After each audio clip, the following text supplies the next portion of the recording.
हूँ, लेकिन प्रभु आत्मिक दशा आप मेरी जानते हैं। मेरा हृदय टूटा हुआ है, मेरे जीवन में शांति नहीं, मेरे जीवन में आनंद नहीं है, मेरे जीवन में संतुष्टि नहीं है, मेरे जीवन में प्रभु बिखराव है। मैं छोटी छोटी बातों को देखकर उलझ जाता हूँ, बहक जाता हूँ और खुद पे नियंत्रण नहीं रहता। वो छोटी सी समस्या मेरे जीवन में परेशानियां मेरे जीवन में बिखराव को लाती है, जिसमें मैं समझ नहीं पाता कि ये हो क्या रहा है, कुड़कुड़ाने लग जाता हूँ। ये एक आत्मिक बीमारी है और इसी बीमारी को यीशु मसीह दूर करना चाहते हैं, लेकिन हमको उसको बुलाना पड़ेगा और कहना पड़ेगा, प्रभु तू मुझे छू और मैं तेरी सेवा करूंगी, मैं तेरा सेवा करूंगा। यीशु मसीह उस पतरस के घर में गए और वहां पे उसकी सांस पड़ी हुई थी, जोर से बीमारी से पड़ी हुई थी, लेकिन वो शारीरिक बीमारी से थी। लेकिन यहाँ पे मैं देख पा रहा हूँ कि आत्मिक बीमारियों से हमको यीशु मसीह छुड़ाना चाहते हैं। और पता है, जब हमारी आत्मिक दशा प्रभु बदलेगा, वो चंगा करेगा, वो अनॉइंटिंग, वो अभिषेक रिलीज करेगा, सामर्थ उसको प्रकट करेगा, तब हमारा जब आत्मिक जीवन बनना शुरू हो जाएगा तो वो बाहर भी दिखेगा। और जब बाहर दिखेगा तो लोग जान पाएंगे, ओ कुछ बदला है। ये बदलने वाले हम नहीं, लेकिन हमारा यीशु मसीह होगा। तो बता रहा हूं, अगर यीशु मसीह हमको छू ले तो ऐसा हो ही नहीं सकता कि हम उस दशा में पड़े रहे। अगर यीशु मसीह छू ले तो वो ज्वर उतरना ही है, उतरना ही है, उतरना ही है, उतरना ही है। क्योंकि एक गीत आपने सुना, तेरे छूने से रोगी चंगा हुआ। यीशु मसीह के छूने से बहुत कुछ बदल जाता है। यीशु मसीह के छूने से हमारा दिल बदल जाता है, हमारी सोच बदल जाती है। आज अगर हम कई क्षेत्रों में बदले नहीं हैं, तो आज जरूरी है कि प्रभु हमें छुए और हम बदल जाए। बदलना मतलब परिवर्तित हो जाना, एक पहले कुछ होना और बाद में कुछ हो जाना। अब यहाँ पे देखो, वहां पे यीशु मसीह उसके घर में गए। किसके घर में गए? पतरस के। और पतरस की सास वहां पे बीमार लेटी थी। वहां पे देखे तो कैसी परिस्थिति थी। एक बीमार व्यक्ति थी, दुख होगा, परेशानी, अरे कुछ समझ में नहीं आ रहा। उसकी दशा पता नहीं कितने दिनों से बीमार थी, या लिखा तो नहीं है कितने दिनों से बीमार थी, लेकिन वो बीमार थी कितने दिनों से, आप उठी नहीं है कुछ। लेकिन जब यीशु मसीह गए, यीशु मसीह जब आपके जीवन में आएंगे, वो आपको उस खटिया पे नहीं देखना चाहते, वो आपको उस बीमारी में नहीं देखना चाहते, वो आपको उस परिस्थिति में नहीं देखना चाहते जहां पे आप उदास और निराश हो। यिर्मयाह प्रार्थना करता है, प्रभु मुझे निराशा से तू बचा। यिर्मयाह जानते होंगे, भविष्यवक्ता है, परमेश्वर का एक दास है। वो बोलता है, प्रार्थना करता है, प्रभु तू मुझे निराशा से बचा। आप उस खटिया पे निराशा से नहीं बैठ सकते। अगर यीशु मसीह आपके जीवन में है तो आपको उस निराशा से निकलना होगा, और निकालने वाला आपके घर में आ चुका है। लेकिन आपके घर में तभी आएगा जब आप उसका स्वागत करें, क्योंकि बिन बुलाए यीशु मसीह किसी के घर पे नहीं आता। आपको बुलाना पड़ेगा। वहां पे पतरस यीशु को अपने घर में लेके जा, समझ रहे? यीशु मसीह को अपने घर में लेके जा रहा है। आपको खुला यीशु मसीह ने बोला, तुम मुझे बुलाओ, मैं आऊंगा। यीशु मसीह एक गांव में जाते हैं और वहां के दोनों के अंदर दुष्ट आत्मा होती है, और लिखा है कि उनको जंजीरें भी उसको नियंत्रण में नहीं रख पाए, ऐसी जंजीरें थी। जब यीशु मसीह ने उनको ठीक किया, गांव वालों ने देखा उनके भैंस, उनका सुअर मर गए, और गांव वालों ने प्रार्थना की, यीशु मसीह को बोला, तू हमारे गाँव में मत, हमारे गांव में प्रवेश मत कर। यीशु मसीह ने उनकी प्रार्थना सुनी। यीशु मसीह गए नहीं, क्योंकि यीशु मसीह जबरदस्ती काम नहीं करते। यीशु मसीह आपकी विल देखना चाहते हैं। क्या आप चाहते हैं कि मैं आपके जीवन में आऊं? क्या आप चाहते हैं कि मैं आपके घर में आऊं? हमारा घर ये है। बाइबल में लिखा है, प्रकाशित वाक्य, मैं द्वार पे खड़ा खटखटाता हूं। मैं तेरे साथ रहना चाहता हूं, मैं तेरे साथ भोजन करना चाहता हूं, मैं तेरे साथ जीना चाहता हूं, मैं तेरे साथ एक होना चाहता हूं। लेकिन क्या आज हम बुलाते हैं? पता है, हम बीमारी में पड़े, हमारी आत्मिक दशा प्रभु बदलना चाहता है, हमारी सोच बदलना चाहता है, हमारा देखना बदलना चाहता है, हमारा हृदय बदलना चाहता है। लेकिन प्रभु आएगा तब बदलेगा। और जब प्रभु आएगा, ठीक है, हम कई बार बुला तो लेते हैं, लेकिन हम आगे का प्रोसेस भूल जाते हैं। बुलाया, ओके, बुलाया, यीशु मसीह आए, लेकिन अब जरूरी है कि यीशु तू मुझे अब छू। बुलाए सिर्फ ना, प्रभु आ, लेकिन आने के बाद इसको बदल। प्रभु ये मैं नहीं कर पा रहा, मेरे बस की बात नहीं, मैं आज तक करने की बहुत कोशिश किया, घर की परिस्थिति बदलने की कोशिश की, अपने जीवन को बदलने की कोशिश किया, प्रभु असफल पाया गया। पता है, बाइबल में पद लिखा, यीशु मसीह ने बलवानों को नहीं चुना, मूर्खों को, बुद्धिमानों को नहीं चुना, उसने निर्बलों को चुना। निर्बल समझते जो कुछ नहीं कर सकता, कुछ से हम क्या कर सकते? कई बार हम अपनी दशा नहीं बदल सकते, पता है वहां पे सांस उसकी पड़ी है, वहां देख रहे पतरस भी कुछ नहीं कर पा रहे, उसकी सांस भी कुछ नहीं कर पा रही, लेकिन यीशु मसीह जब आया उसने बोला, वहां पे लिखा है यीशु ने उसको छुआ, ठीक है, तुरंत परिवर्तित हो गया, ठीक हो, बीमारी का निशान तुरंत उसके सेवा करने, मानो कुछ हुआ ही नहीं, मानो कुछ था ही नहीं। क्योंकि पता है जब यीशु मसीह छूता है ना, वो बोलते क्या बोलते, करंट समझते, मतलब आग निकलने लगी। हाँ मतलब करंट सप्लाई नहीं होता है ऐसे, करंट सप्लाई, अगर इसको समझिए करंट है, तुम इसको हाथ लगा तो क्या हो जाएगा, करंट मेरे बॉडी में आएगा, अगर ये हाथ लगा तो करंट आएगी नहीं, बस सिंपल। यीशु मसीह छुएगा ना, यीशु मसीह की सामर्थ आपके अंदर जाएगी और कुछ भी वहां पे मैलापन पाया, कोई बंधन वहां पे नहीं रह सकता, बंधन टूट जाएंगे, श्राप खत्म हो जाएंगे, क्योंकि श्राप को यीशु मसीह ने पहले नहीं। पता है कई बार एक विश्वासी का, मैं कई बहुत विश्वासियों से सुना, मैं यीशु मसीह पे विश्वास करता हूं, मैं दुष्टात्मा से पकड़ी हुई, मैं चिड़चिड़ा पर नहीं जा रहा है ना, स्वभाव चेंज। भाई तुमने यीशु मसीह को बुला तो लिया, आप छूने तो दो यार, आप छूने से आप खुद रोक रहे हैं। पता है क्यों रोक रहे हैं? क्योंकि आपको उस खटिए में मजा आ रहा है, आपको उस खटिए में नहीं, ऐसा नहीं किसी नहीं पता, उसको मालूम ही नहीं ना, लेकिन वो बीमार है।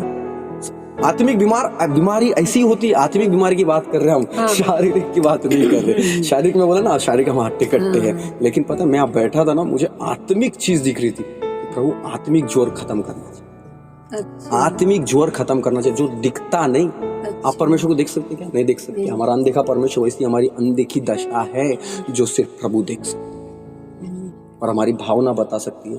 पता है कई बार हम विश्वास में रहते हैं लेकिन अशांति हमारे जीवन में रहती है। विश्वास में होने के बाद भी अशांति कैसे?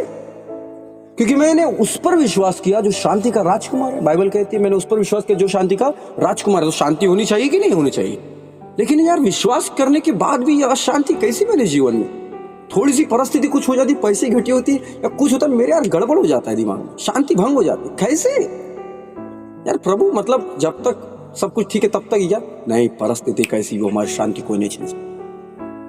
पता है कोई पैसा, कोई बिजनेस, कोई काम, कोई रुकावट, कोई झगड़ा, कोई भी चीज अगर आप बहुत जल्दी डर आ जाता है किसी चीज का, इतना डर भयंकर आ है कि पक्का हम बीमार हुए। हाँ, सुनिए तो कैसा है, अगर आपके जीवन में यीशु मसीह सचमुच छुआ है आपको और आप पूरी तरह से हील हो गए तो शांति आपके जीवन में बनी रहेगी। आपकी शांति को कोई चुरा नहीं सकता। सच बता रहा हूं मैं, आपने यीशु मसीह को बुलाया, ओके बुलाया, ठीक है, बढ़िया, बहुत बढ़िया, लेकिन अब उसको छूने दीजिए, उसको उसका काम करने दीजिए। पता है उसको उसका काम करने से शैतान नहीं रोकता।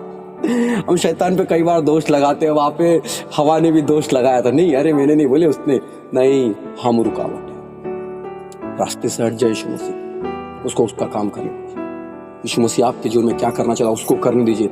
आपको कुछ नहीं करना है, आपको सिर्फ सिंपल खड़ा रहना और बोलना है, प्रभु तू छू मुझे, तू जो काम करना चाहता है प्रभु तू कर, मैं आपके रास्ते में नहीं आऊंगा। प्रभु जो टूटापन है, जो बिखरापन तू अलग करना चाहता है ना, उसको जो बनाना चाहता है, रिस्टोर करना चाहता है, उसको बनाना चाहता है, प्रभु तू बना, मैं आपको ओबे करूंगा, मैं आपकी आज्ञा को मानूंगा, मैं आपकी सेवा करूंगा। प्रभु आपने बोला मैं आज्ञा मानूंगा, मैं आपको हाथ में अपवित्र चीजों को नहीं छूऊंगा, मैं अशुद्ध काम नहीं करूंगा, मैं आप गाली सुनकर गाली नहीं दूंगा, मैं थप्पड़ खाकर थप्पड़ नहीं करूंगा, मैं हर एक बात पे कुड़कुड़ाऊंगा नहीं। प्रभु तू छू मुझे बस आपकी सेवा। और मैं बता दे रहा हूँ आंटी, जब यीशु छूता है ना, हाथ बदलना शुरू होता है, काम दिखता है प्रगटीकरण में। परमेश्वर का वचन प्रभाव रहित नहीं होता। प्रभाव रहित मतलब परमेश्वर ने बोला और प्रभु ने छुआ तो काम दिखेगा ही दिखेगा। ऐसा हो ही नहीं सकता कि काम ना दिखे, क्योंकि मरियम के पास स्वर्गदूत आया और जो बोला कि जो वचन तेरे पास पहुंचा है वो प्रभाव रहित नहीं हो, वो प्रभावशाली होगा, वो चलेगा, बनेगा, उसका आकार लेगा। यीशु मसीह परमेश्वर ने बोला आकाश हो धरती हो गया, प्रभाव देखिए, जो बोला वो हुआ कि नहीं हुआ। इसलिए वैसे ही जब यीशु मसीह हमारे घर में आएगा, हम स्वागत करेंगे, यीशु मसीह छुएगा, हम बोलेंगे प्रभु तू ही नहीं कर, तब प्रभु करना शुरू करो। और हमारा परमेश्वर ऐसा है ना भाई, हम जब बोलते हैं ना प्रभु मुझसे नहीं हो, हमारा बोलता है मैं जानता हूँ, इसलिए तो मैं आया हूँ, तुझे अकेला नहीं छोड़ा, अनाथ नहीं छोड़ा, पवित्र आत्मा दिया है मैंने तुझे। पवित्र आत्मा क्यों दिया? वही जब चेले रुके हुए थे तो सामर्थ बोले, जब तुम सामर्थ पाओगे तब तक यरूशलेम पृथ्वी के छोर तक मेरे गवाह ठहरोगे। सामर्थ पाओगे, रुको तो सही। बोलो तो प्रभु आज छू, मैं नहीं कर सकता, तू दे, तब प्रभु सामने। पता है कई बार ऐसा होगा कि आपको जो समझ में नहीं आ रही ना वचन, तो समझना शुरू हो जाएगा। कई बार आप प्रार्थना करेंगे ना, कुछ प्रार्थना में आपकी बोली अलग दिखेगी, कई बार आपका स्वभाव बदल जाएगा, कई बार आपको गाली सुन के मन करेगा अरे कोई बात नहीं, ये नहीं जानता, मतलब बदलाव शुरू हो जाएगा। अगर नहीं हो रहा है बदलाव तो इसका मतलब अभी तक छुए नहीं हो आप, आपको छुआ नहीं यीशु मसीह, और आपको बैठने की जरूरत है, इंतजार करें। पता है वो चेले बाइबल में लिखा नहीं है कितने दिन रुके थे, कितने दिन रुके थे। यीशु मसीह ने बोला जब तक तुम्हें सामर्थ ना पाओ तब तक रुके रहो। अब लिखा नहीं है कितने दिन चेले रुके थे। उनका संयम देखिए, धीरज देखिए, कितने समय तक। वैसे ही हमको जब यीशु मसीह को बुलाते ना, प्रभु के साथ धीरज के साथ रुके ना और बोला प्रभु मुझे छू। वो विधवा स्त्री की मुझे याद आती है, वो एक दुष्ट न्यायाधीश के पास वो जाती है और तब तक प्रार्थना करती है ना मेरे भाई जब तक उसको मिल ना जाए। वो दुष्ट न्यायाधीश भी परेशान हो जाता है, बोले रोज आती है स्त्री मेरे, एक ही चीज, एक ही बात को लेकर, चल इसको कर देते हैं। सोचिए वो दुष्ट न्यायाधीश एक विधवा स्त्री की प्रार्थना सुन रहा है, कितनी बार प्रार्थना, कितनी जीत के साथ प्रार्थना करने के बाद क्या हमारा परमेश्वर हमारी ऐसी प्रार्थना नहीं सुनेगा? हे प्रभु तू छू मुझे और मुझे बदल, परिवर्तित कर, ये आत्मिक बीमारी खत्म होने, बंधन छूट जाए, ये श्राप टूट जाए। प्रभु तू कर, उससे तो नहीं हो पा रहा, तू ही। प्रभु ने सामर्थ्य लोगों को नहीं चुना, यीशु मसीह ने निर्बलों को चुना। प्रभु ने हमें एक उदाहरण बन के दिया। वो परमेश्वर होने के बाद भी यीशु मसीह खुद को परमेश्वर नहीं समझा। वो इतना शून्य हो गए, इतना जीरो हो गए, उन्होंने दास का स्वरूप धारण कर लिया। पता उन्होंने बताया सब कुछ होने के बाद भी खुद को कुछ ना समझे। इसलिए नहीं कि यीशु मसीह को बुलाने का बोलना प्रभु मुझसे नहीं हो पा रहा है, नहीं सच में नहीं हो पा रहा है तो सच में बोलिए, जो सच्चाई है बोल देने का, बिल्कुल खुल के। मैं तो बहुत जबरदस्त खुल के बोलता हूँ मैंने इसी सीखी है और प्रभु ने सच में दिया है अनुग्रह, और जो कुछ हम पाते हैं ना उसकी दया और अनुग्रह से। मैं सच बता रहा हूँ, जब यीशु मसीह आपको छुएगा, आपका ज्वर और मेरा ज्वर, मेरा भी है, आपका नहीं सिर्फ मेरा भी खत्म होगा। जब हम उठ के खड़े हो जाएंगे ना तो उसकी सेवा, पता है सेवा करने का मतलब सिर्फ हम जो करते हैं सुसमाचार यही सेवा नहीं है। अलग अलग क्षेत्रों में आप सेवा कर सकते हो। घर में रह के प्रभु की सेवा कर सकते हैं, कलीसिया के साथ खड़े रह के आप सेवा कर सकते हैं, अलग अलग सेक्टर, अलग अलग क्षेत्र में आप सेवा कर सकते हैं। सेवा करना मतलब सेवा करो बस, मतलब ऐसा काम जिसके द्वारा प्रभु की महिमा, बस उसी को सेवा करते। आप एक साधारण जीवन जी के प्रभु की महिमा। कुरनेलियुस एक व्यक्ति था, वो कोई प्रचारक वचारक नहीं था, बस एक नॉर्मल, एक साधारण व्यक्ति था, काम करता था, बरोबर प्रार्थना करता था परमेश्वर के साथ, अपना दशवांश देता था, और प्रभु ने उसको दया, प्रभु ने उसको अपने स्वर्गदूत का एक दर्शन दिया, और उसके परिवार, उसके रिश्तेदार भी आशीषित हुए। हालेलुया। हमारा परमेश्वर देखता है, हमारा प्रभु अंधा नहीं है, हमारा प्रभु देखता है, बस खटखटा रहा है, प्रभु आइए, स्वागत है आपका। और प्रभु आ गए ना, प्रभु सब छुइए, और ये ज्वर को खत्म, और मैं उठ के खड़ा होकर प्रभु आपके नाम की महिमा। प्रभु पता है एक बात बोलेगा, पवित्र जीवन जीने के लिए बोलेंगे, और जब हम पवित्र जीवन जिएंगे ना तो प्रभु अपनी महिमा और हर एक विश्वासी के लिए, एक नॉर्मल, एक साधारण विश्वासी के लिए भी प्रभु देता है बहुत कुछ, बहुत आशीष है। बस जो चीज के लिए आप बनाए गए हो उसके अनुसार काम करो। देखो उसको प्रभु ने ठीक किया, वो सेवा करने लगी, उसके जिस काम के लिए प्रभु ने उसको ठीक किया उसके बाद उसने वही काम, प्रभु की सेवा, जो काम के लिए प्रभु ने बनाया ना बस वो काम, तब प्रभु की महिमा, और प्रभु आपसे खुश और प्रसन्न हो। हालेलुया। आइए हम प्रार्थना करेंगे इस वचन।